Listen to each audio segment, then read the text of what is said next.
Hello world. We are at the Roddenberry, Seminole County. It's the third day picking peanuts out here.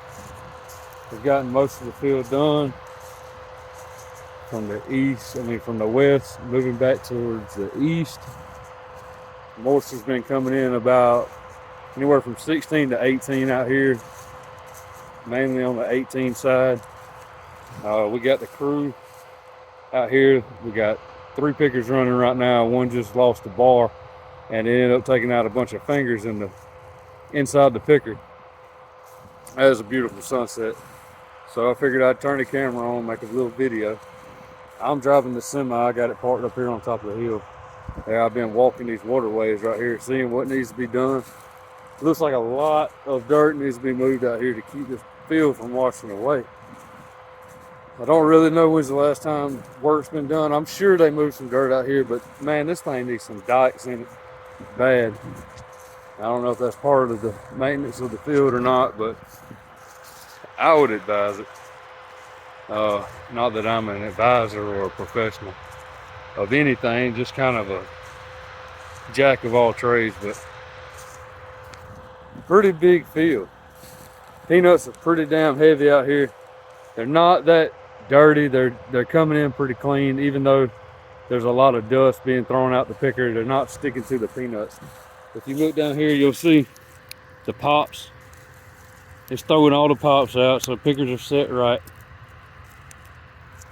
But even they're clean. Even the pops are clean.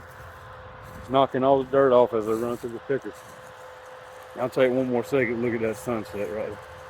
Woo, boy. Makes you want to be a farmer, don't it? That is until you get your paycheck. But so a little bit on what I did today. Woke up this morning, got the semi fueled up and ready to go. Probably woke up about 6 o'clock, a little bit earlier than I had the past few days, but not early enough, to be honest with you. Went in, got the semi ready, and fueled it up, washed the windshields off, and headed out to the field. When I got out here, pretty much there was nothing to do. Everybody had already serviced, cleaned up their pickers, got all the fingers checked out, and did what they needed to do, so that's always a good sign. Not that it's my responsibility to make sure they do that, but it is my father's, and I like to make sure that he goes home happy and has a good day. So I like to check on things. So here's one example of this wash right here. You can see how it comes through. Really needs a dike on it. There is a ditch down at the bottom of this field, runs back towards the south. Starts about middle ways at the center of the pivot and works back towards the south. But on the west side of that, the field kind of rolls quite a bit, and that is perfect for washing topsoil away, the way it's set up. I wouldn't necessarily say set up, but the way that it hasn't had dikes in it. The field that we're in is called the Roddenberry Field. Mr. W.C. Roddenberry, back in 1862, I believe, discovered that he could make sugar cane syrup. Around here we call it cane syrup. You might know of a type of syrup called Roddenberry syrup. It was bought by the Dean Company, but before that, Mr. Roddenberry operated as a family business. He had 5 or 6 different types of pickles, flavors, I believe, different types of syrup. The syrup was famous for having fir needle extract in it, which gave it a unique taste. So it was a proprietary, not just the syrup. He also grew watermelons, which is something I love to do. I grow watermelons. I sell them to grocery stores and stuff. So that's pretty fun. Yeah, we got a good crew out here, man. These boys work hard. They show up early and they do what they're supposed to. That gets you in a field like this. That's really the only way you're gonna get there is through hard work and dedication. Uh, just like Mr. Roddenberry, he grew his business from, I think he was working at a convenience store and decided to make this sugar cane.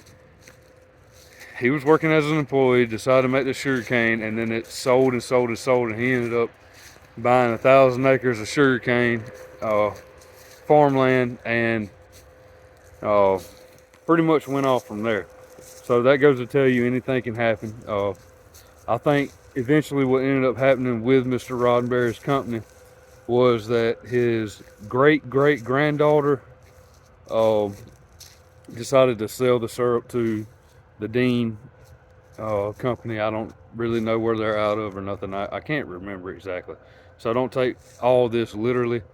So after he sold out, or after she sold out, I don't really know how this field falls into it, but we call it the Roddenberry because it's the name of the dirt road that it's on, and it was owned by Mr. Roddenberry. I'm sure he owned a lot of land, but you know, that's a motivational story for me. I need to read more on it and get more acquainted with the story of Mr. Roddenberry. But see, there we go. Darkens me out, but boy, it makes that sunset look good. Y'all, don't ever give up on your dreams. If you got something you want to do, just go do it. Make sure it's good and make sure you got a purpose behind it. Whether it's just showing up to work, and your main goal is just to have a good day and go home to your family, that's perfectly fine. If your goal is to be a multi-millionaire and own every piece of land that you've ever touched, you know, that's an attainable goal as well. So stay focused. Everybody have a good day. Kiss your babies, hug your mama, and get to work.